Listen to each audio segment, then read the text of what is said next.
The storm crept closer. It was slow, walking pace, a Goliath that gave you the pleasure of living just a little bit longer in its shadow, and like the Spartans of old, we laughed at that shadow and readied our shields. One got away. A girl, taken by fear, had run off, abandoning her father, abandoning all of us. Probably the result of letting Six and Company teach them. Their convictions were understated or downright faulty. The father came to me, asking for a compression sled and a pile of food to go find her. Recognized the man. He was an Atty, helped me dig graves in the early days. Requisitioned the gear personally to keep it all quiet. What can I say? If I'd been told that my family was somehow alive out there again, I'd have left too. To be weak is our final reward. We had no shortages of sleds, at least. Our scouts had found a handful of camps out there and brought in various eastern travelling parties. The dead were more useful to us than the living, sorry to say, but being alive is the only requirement for citizenship, ultimately. After a few of these groups had come in, scouts came across something a little different. Perhaps 10 miles from us was a rather sophisticated camp, with working snowcats, plastered with Royal Society markings. They were grizzled scientists from the interior, fleeing the storm. They'd heard of Nansen, but not his warning. Their genius minds had told them to avoid the cyclone of their own accord. Message said they claimed Nansen was alive, and based over near Tesla City. Gave us a rough map. Traded it for a map to New London. Sounded like these folk could do more for us than donate hair. Good to know that some of the original base crews had made it. Too bad these folk hadn't been tapped into the radiograph network, or they would have known that Nansen had left our neck of the woods weeks ago. Scouts followed their map, and found first an abandoned outpost with some of Nansen's personal effects, and then a few hours' walk west they came upon his lab, almost buried. No signs of fighting, coal still ready to burn, doors and windows sealed up such that you couldn't hear the wind outside. This was the real deal. Not a soul there, but Nansen had predicted our arrival as surely as he predicted our doom. The notes he left filled in some of the gaps. That facility had all manner of scopes and graphing equipment, and was where he had discovered the path of the megastorm.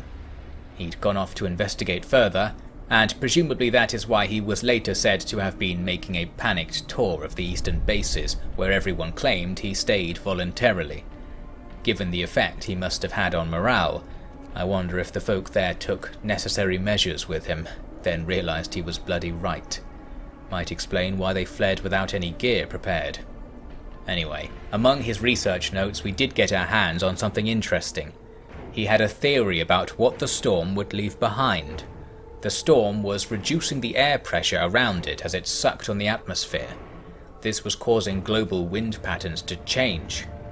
He thought that it would draw air from all over towards the general vicinity of the storm, and by virtue of a long-winded bout of mathematics, he stated that high-pressure air was trapped in pockets behind the storm.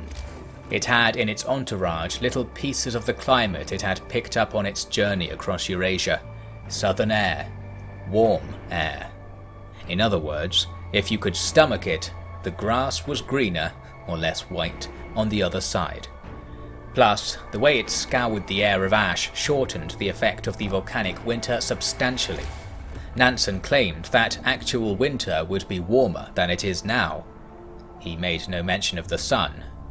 Both our local observatory and a similar facility in Tesla City had proof of the dimming, yet he said nothing of it, despite being close enough to both to see them when the wind was still. So there I had a golden ticket in my hands, calculations that proved there was reason to live on, but calculations that did not factor in the dimming. That's to say nothing of the electromagnetic field fluctuations that Tesla's own hand had written of. It's funny actually, Tesla had stressed that the dimming wasn't enough to explain the local temperature. Nansen had worried that his instruments were off, for the effect of the eruption and the storm couldn't explain it alone either. Here I stand then, on the shoulders of giants as they say, able to proudly announce to the Royal Society that we're all going to die for a fascinating variety of reasons. Still, it was something. If certain people were wrong and certain people were right, there was an end to this ordeal. Therefore, it wasn't entirely false to promise my people salvation. They deserved such a promise for all their hard work. We had doubled our fleet of cutters, and almost everyone was either battening down hatches, out on the hunt, or shoveling coal from the top of the mines into our new storehouses. A small group were tasked with gradually turning all our frozen meat into jerky. We were on track, with a good few days of food locked up in a steel depot near the icy crater edge. But not everyone was living for New London, it seems. I had a visit in the hall from Effia. She was a true New Londoner. She informed me of corruption in the ranks. I had a few more ears and eyes check it out, and she was right. The kitchen hands were smuggling food back to their houses. They seemed to believe they were worthy of more rations than others. They were lucky we needed experienced cooks right then. Couldn't imprison them without jeopardizing the preparations, so I had them under a sort of kitchen arrest instead, with militia guarding the doors and inspecting everything going in and out. We still didn't get the numbers to quite add up, but at least people saw that New London was taking everyone's well-being equally seriously. I gave Effia a care package to hide in her bunk as a reward. By the end of the 34th day, we had about a week's surplus locked away. More hunters and more cooks were still being trained. New London does not relax for the bare minimum. Even had mates looking after the steam ovens so we could cook through the nights. Even in the face of that, some louts, inspired by the bloody nannies, the Easterners that is, were bullying people out of their share of drink and making a fool of themselves in the streets, screaming about our impending deaths. Had to rough them up and bar them from the bar. People seemed to take offence as my boys did this, but I had the explanation ready to present at morning assembly. To say that we're going to die is to ignore the fact that New London cannot die, and that we are New London. So how could such drivel be seen as anything less than treachery? I left them in one piece, didn't I? In the army, the penalty would have been far harsher, as many of them knew. We ended the assembly with our cry, "We are alive," and off we went for another day of busy preparations. The storm was at the walls of Tesla City, long abandoned by our salvagers. The coastline was gone. The craggy terrain simply gave way to that greyish malaise. It looked deeper now that it was close. The colourful streaks were clearer to see. Sand from the Gobi Desert, earth from the steppe, ash cleaned from the mountains of Scandinavia. And now, somewhere in there were pieces of Tesla's force field tower and the remains of his employees. The walls of the city were still upright as they disappeared from view. Some of our scouts were still out there, rummaging through various Royal Society labs we'd found the coordinates of. Seems the Brits were about to go down the electromagnetic line of reasoning like Tesla, but said notes were just musings found beside corpses. Couldn't bring anything back from their last redoubt in a cave, for the scouts needed their sleds nice and light. Frontier of the Storm was already pelting the snow around them with stones, and they barely made it away in time. It wouldn't be on our doorstep for 3 days, but the Frostlands was already lost to us. All scouts were recalled. Had to do some triangulation with the radiograph signals to get them all in, for the fringe of the foggy maelstrom was concealing the beacon light. They told me they saw all manner of other things fleeing with them. Things we would normally hunt, bears, elks, birds, but now they shared purpose with our boys. Had the traps around the city tripled to catch us a last haul as life passed on by. With the storm that close, daylight was fading fast. It had a funny effect on people, that. New London was still fine, better than ever, but when they saw the sky change, they felt that things were beyond our control. Case in point, my writers in the hall had nothing for me. They didn't want to work. They wanted to sit around a burner and pray for our salvation. Pray to God, that is. The same God who was responsible for the state of the outside world. I let them do it. And when they were done whispering with closed eyes, I pointed out that the sky was yet darker. Wrote the next bulletin myself, told everyone to keep their eyes bloody open, and their bodies working. God had no power in New London, but we did, obviously. By the 37th day we had more than 2 weeks of coal and food ready, and everyone left alive in the Frostlands was crowded around the heat tower at roll call. Could be everyone left alive in the world, for all we knew. After all, the storm had been on quite a journey already, and only folk like us, prepared for the frost already, had any recourse against it. But we didn't talk about the world. Look up and it was plain to see. There was no world anymore. The darkness continued to fall, temperature falling by the hour, about -80 that morning.